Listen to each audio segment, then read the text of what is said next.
I'm Erin Spain. Welcome to my channel. If you haven't already, I would love it if you would subscribe and click the bell so you don't miss any of my future videos. Today, I am taking you on some beautiful Sedona Vortex hikes. Let's go.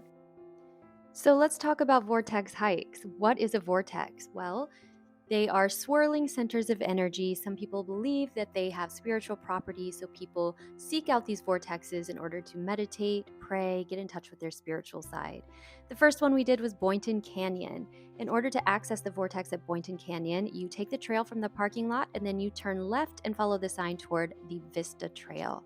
This trail dead ends into the vortex. And from that vortex, you will see absolutely beautiful views.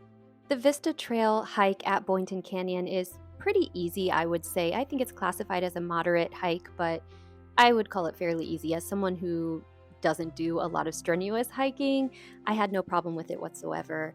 And we were hiking it at the tail end of a winter storm, which actually worked in our favor because the trail wasn't too crowded. We were able to sort of have the vortex area to ourselves mostly, and that was really great. We shot some really beautiful photos and meditated up there and just had a really amazing experience.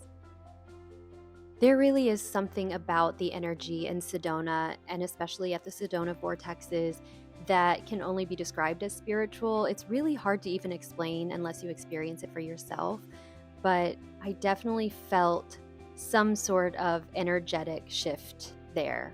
And that may sound kind of woo-woo to some people, but whatever you want to call it, I definitely felt it. And so did my friend and my cousin who were with me. This was the Chapel of the Holy Cross, which is another vortex site. This one is not a hike, actually. You can drive to it, you can park at the parking lot next to it, or you can Uber, which is what we did.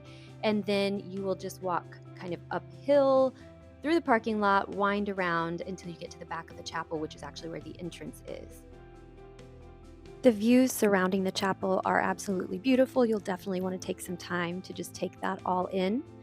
The chapel itself was built in 1956, and they have Mass on Wednesdays and Fridays, but otherwise it's open 7 days a week from 9 to 5.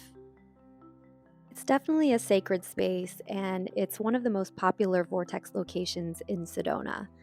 So once you've kind of taken in the scenery and you're ready to enter the chapel, they do ask for silence in the chapel, of course. There's also a gift shop downstairs with a lot of souvenirs and things like that to check out. And then when you walk in, you can light a candle or you can just walk up and there are some footprints on the floor you can stand in, and then you'll see Jesus gazing down at you, and you can pray or meditate or whatever you feel like doing there, just kind of getting in touch with spirituality. The next vortex location we visited was Airport Mesa.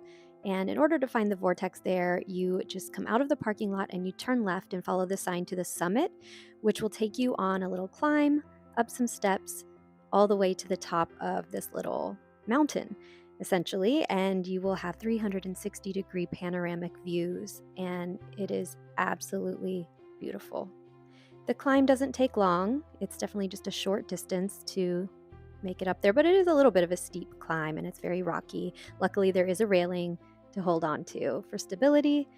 And here are the views. As you can see, it was just breathtaking. We definitely took some time to just hang out up here, sit down, take it all in, meditate.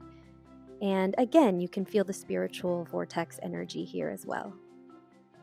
Even though the vortex itself is said to be up the summit trail at Airport Mesa, you can feel that vortex energy everywhere here. And so after we spent some time at the actual vortex site, we decided to take the Airport Loop Trail hike, which is a longer hike, but the entrance to it is right next to the summit trail. And it is a little over 3 miles, which we did not know when we set out on this hike. Someone told us it would only take us 20 minutes. It definitely took us almost 2 hours, but it was well worth it, and I highly recommend doing this as a sunset hike, which is what we did.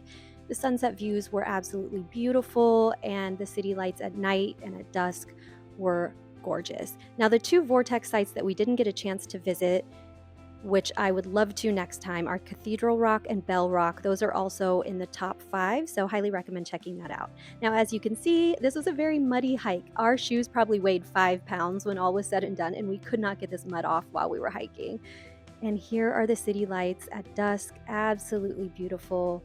And then as it got darker, it just got more and more beautiful. And I cannot tell you how gorgeous this was in person. I'll add some links and information to the description box below, so be sure to check that out. Thanks so much for watching. You can find me on Instagram at Erin Spain Travels and at Erin Spain Blog, and on my website, erinspain.com.